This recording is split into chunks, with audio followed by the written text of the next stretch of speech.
sur RMC dans Rotten sans flamme. Salut Aurélien. Salut mon Jean-Louis, salut coach, salut l'équipe. Salut Aurélien. Bon Aurélien, c'est l'issue qui convient à tout le monde là, ce qui se dessine? Bah oui, c'est l'issue qui convient à tout le monde, y compris, je pense, à la plupart des supporters, parce que c'est vrai qu'un Mbappé dans ton effectif, c'est pas la même chose que sans Mbappé. On a vu le match quand même samedi soir contre Lorient, 0-0 à l'issue. Le seul mec qui manquait sur le terrain, c'était Mbappé ou Dembélé. Mais là, justement, je pense que le mercato a été fait pour Kylian, Dembélé, Hernandez, bientôt peut-être Colomani. C'est quand même une sacrée équipe qu'on va construire, je pense, autour de Kylian Mbappé pour cette fois. Et le fait que Neymar et Verratti partent, je pense que c'est aussi parce que Mbappé a dû le demander en interne. Mais ça ne pose pas un problème que on accède à toutes les demandes de Mbappé, sachant qu'il va sans doute partir dans un an? Bah, en fait, moi, ce qui me pose problème, c'est pas qu'ils accèdent aux demandes d'Mbappé, c'est plutôt ce que Mbappé a fait depuis le début. Parce que envoyer une lettre à ton président en lui disant non, je sais pas quoi, et ensuite, parce que le mec accède à tes demandes et cède à tes caprices, tu restes au club. Là, par contre, à ce moment-là, tu vois, ça, je suis pas d'accord. Maintenant, effectivement, comme coach il disait, là, tous les parties sont gagnants. Donc, au final, que ce soit cette année ou l'année prochaine, c'est à peu près la même chose, tout le monde est gagnant. Mbappé est gagnant parce que il va repartir avec sa clause libératoire. Le club va le vendre et derrière en plus il y aura le joueur qui sera là pour cette saison et qui va peut-être faire sa meilleure saison en sachant que c'est sa dernière. Donc peut-être qu'il va faire tout pour se rattraper parce que c'est vrai que les supporters lui en veulent. Moi le premier, on lui en veut de ce qu'il a fait et de ce qu'il peut faire depuis 2 ans là. C'est vrai que c'est pas la première fois qu'il y a un feuilleton Mbappé. Tous les ans il y en a un. Donc au bout d'un moment, Mbappé, va falloir que tu te rattrapes. T'es un bon joueur, t'es un grand joueur, t'es peut-être le meilleur joueur du monde, mais t'es pas tout permis à un moment donné. Bien sûr. Là, le message lui a été envoyé en tout cas. Coach, qu'est-ce que tu penses Aurélien est toujours avec nous au 32-16, supporter du PSG. Aurélien, est-ce que tu penses qu'il y a un vrai manque de créativité au milieu de terrain? J'imagine que le match contre Lorient te fait penser ça aussi. Le match contre Lorient m'a fait voir qu'il y avait encore des manques au milieu de terrain, des manques offensifs. Après, je suis en train aussi de me poser la question, est-ce que c'est pas parce que les mecs ils se connaissent pas encore forcément, parce qu'on a eu pas mal de recrues, pas mal de nouveaux qui étaient sur le terrain. Et puis l'entraîneur, c'est vrai qu'un entraîneur comme Luis Enrique, on n'a pas l'habitude au PSG. De base, on a des entraîneurs qui font en sorte, on voit les matchs sont assez fermés, pudiques, ils se montrent pas trop les joueurs, donc c'est des matchs assez compliqués à jouer, mais même si on les gagne, même si on a été champion de France pendant plusieurs années d'affilée, mais c'est vrai que le manque de créativité du milieu de terrain, il est quand même assez criant, et il était criant déjà l'année dernière, et c'est pour ça qu'on s'est fait éliminer en 8e de finale contre le Bayern. Donc là, à un moment donné, c'est plus le championnat qu'il faut miser, parce que le championnat, c'est bon, on en a marre, nous, en tant que supporters, on en a ras-le-bol. Le championnat, la Coupe de France, c'est bon, c'est un disque rayé, c'est cool. Mais maintenant, il va falloir peut-être jouer la Ligue des Champions, parce que City, c'était le seul grand club à ne pas encore l'avoir gagné. Malheureusement, ils l'ont gagné. Pour l'instant, vu qu'on est les seuls à ne pas l'avoir gagné en France.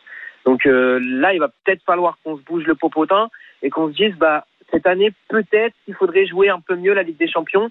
Peut-être qu'il faudrait y aller un peu plus décontracté au lieu de se mettre la pression tout le temps, parce que c'est vrai que malheureusement aussi les médias jouent beaucoup dans la pression, parce que les médias mettent beaucoup de pression sur, je sais pas ce que vous en pensez les gars, mais par rapport à la Ligue des Champions, etc., les médias aiment bien mettre la pression sur Paris, mais c'est vrai que là, à un moment donné, va peut-être falloir y aller décomplexé. Oui, mais dire, moi là-dessus, sur cette histoire de médias qui mettent la pression sur la Ligue des Champions, moi je trouve que c'est surtout le club qui se met la pression sur la Ligue des Champions. À partir du moment où tu sens qu'ils prennent le championnat par-dessus la jambe parce qu'ils savent qu'ils ont de la marge et que c'est tranquille les matchs de Ligue 1, et après forcément tu les attends en Ligue des Champions, là où le niveau est plus élevé, donc il y a beaucoup d'attention là-dessus sur ces matchs-là.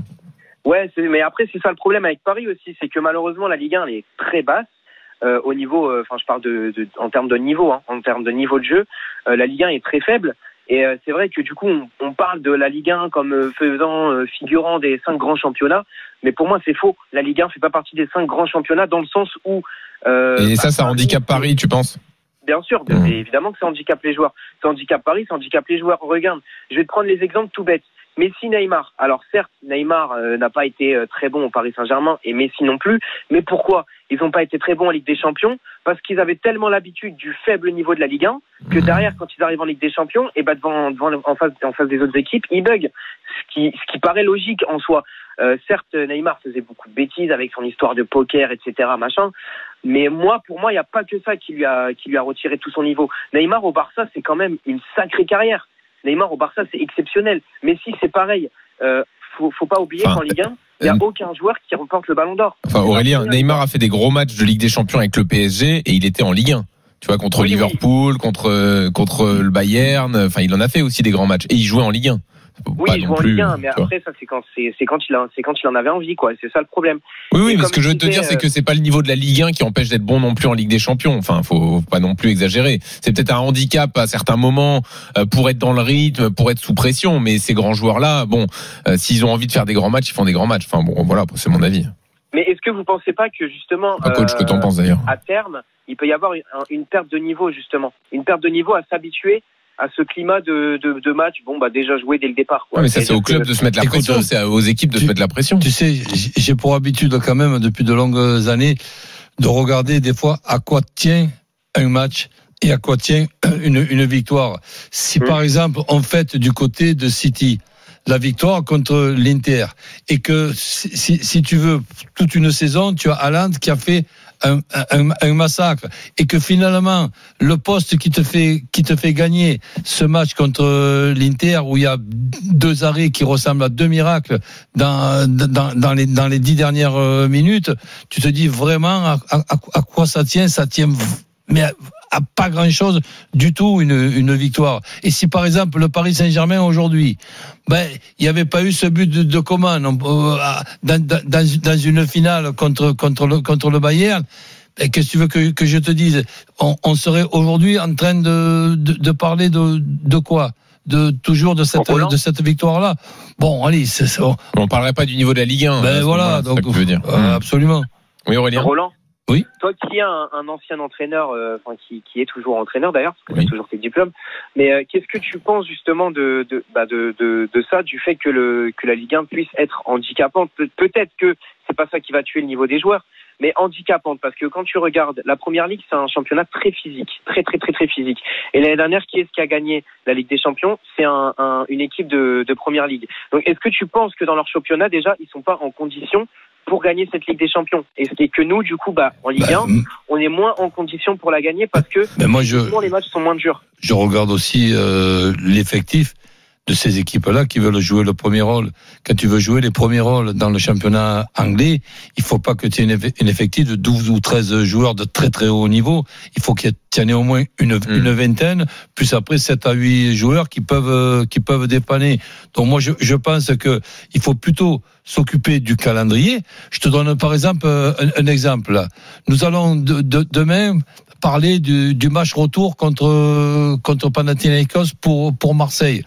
Eh bien, tu as, pendant les 3-4 jours qui ont séparé les 2 matchs, tu as Marseille qui a battu péniblement, mais qui a quand même gagné, ça fait du bien à la confiance, l'équipe de Reims qui est difficile à manœuvrer, pendant que le Panathinaikos regardez tranquillement le match à la télé. Là, ça va être quoi notre commentaire? Que le Panathinaikos n'aura pas joué contre l'Olympiakos, là, un grand derby, 3 jours avant le match de l'OM. Tu penses pas qu'ils ont plus de chances de se qualifier en regardant la télé tranquillement, comme peuvent le faire certaines équipes et d'autres non? Je suis d'accord avec toi, Roland, et pour finir sur ce débat et pour compléter, Aurélien, il y a un truc aussi, c'est que pendant longtemps on a dit aussi que les Anglais étaient pas bons en Coupe d'Europe parce que leur championnat leur prenait trop d'énergie, parce qu'il était trop relevé, et aussi, autre exemple, le Bayern a gagné des Ligues des Champions, la Juve aussi dans des championnats déséquilibrés où ils se baladaient dans leur championnat. Et puis bizarrement, j'ai vu aussi il y a quelques années avec Ranieri, Leicester être champion d'Angleterre avec tous les clubs monstrueux, mais parce que le mardi, le mercredi, le jeudi, j'étais devant la télé. Aurélien, merci en tout cas, tu reviens quand tu veux bien sûr sur RMC, t'es le bienvenu pour débattre autour de ton club. Merci à vous l'équipe, prenez soin de vous, et coach, je sais que t'aimes pas qu'on te le dise, mais bon anniversaire en retard. Oui, c'est bon. L'anniversaire de qui, de moi? Non, je sais pas. Salut Aurélien, merci en tout cas, c'est sympa. Arthur, merci.